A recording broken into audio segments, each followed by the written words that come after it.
If you got a little vision that you want to see through, the intentional podcast, the one for you.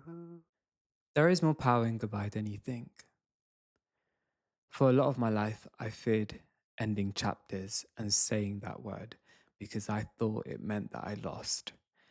And losing in love was something that I thought defined you as a person. But the older I've gotten and the more I've seen life, the more I see that life is a journey of loss and win. And to truly thrive in love, you must fail at it first. This is the power of goodbye. Not that long ago, I had to say goodbye to my agent, and this was a hard one for me because I feel like a lot of the people around me currently in my life have been there for a while. And she, I met my agent when I was 19, 20, very early on in my career. And witnessing the growth between ourselves as we've both blossomed in our individual lanes and together, saying goodbye never gets easier, but you become more resilient at the end of it. Goodbyes can come for a number of reasons. The situation can be toxic. You two just aren't working out. The love there is no longer there. Harmony. There is no harmony. It's okay. Goodbyes are not the end all and be all of your life. You never know the complete outcome of the story. Goodbye once doesn't mean it's goodbye forever. They can make a return. You can make a return. Do not let it define the whole period and the whole story. Period. I'd been with my agent for almost 4 years, and from that time, we'd booked two jobs, which were just phenomenal, and obviously had a lot of auditions in between for a South Asian actor. One thing I always give my ex agent credit for is asking if I was still content and happy with being represented by her agency. I feel like a lot of agents will keep you on just for the sake of saying that they have a roster of diverse actors. But the difference between my agent was I feel like she truly cared and wanted the best for me. And as hard as it was getting to the end of our partnership together, I still have such a sweetness in my mouth for that relationship and the time we spent together because it was always of consideration and concern. Like, she always emphasized that she wants the best for her actors, even if it means that the partnership isn't there. We had great auditions, like, we had a couple auditions, but I just wasn't being seen enough. And that was the truth of it. And it's nothing to do with her or me. Both of us were doing the work on our sides. But I feel like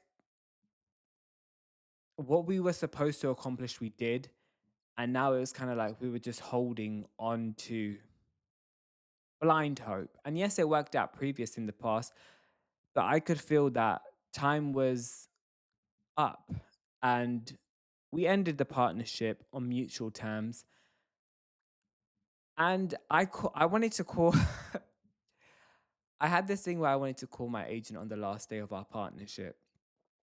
And I made the call and she didn't pick up, which is totally fine. I could kind of like, feel like if I was in that position, I'd kind of be like, why is someone calling me on the day that we're ending the thing? Like, are you trying to get back together? Like, I totally understand if that was the vibe. But I got a text back saying that she was driving and she just said, "Is everything okay?" And I was just like, "Yeah, like I just wanted to say thank you one last time."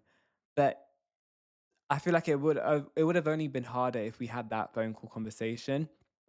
But again, end it on good terms because you never know the full story. Like, you never know who you may need in the future again or what the situation will be.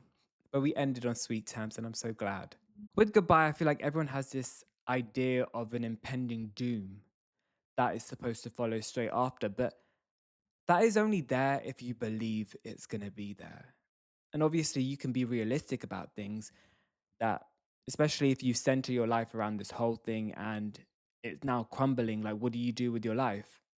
Well, with me, if I was in that predicament now, I would just think, I'm going to rebuild with the knowledge I've learned now. That's all you can do. You can you can waste time harping on what you've lost, or you can move forward from that goodbye and find new people to say hello to who are going to feel better in this new era of your life. It's all about keeping what you need and releasing what you don't. It's never, I feel like the moment I learned to depersonalize goodbye as something that had to make or break me as an individual, the easier life became to let go of things that no longer served me. And that's why I wrote my whole book about Lose to Love. It's all about letting go of love and surrendering to life and what it's supposed to give me and take from me. And honey, I've never felt more powerful, period. Change is uncomfortable, but it's the people who are willing to take the risk of saying goodbye that thrive the most. If you are willing to let love go, you're willing to let love enter too, which is the most abundant thing you can do in this life. Release to approve and accept. This has been intentional. I hope you've learned something. I hope you've been inspired. Until next time, great things are always to come. If you got a little vision that you want to see through, the Intentional Podcast, the one for you.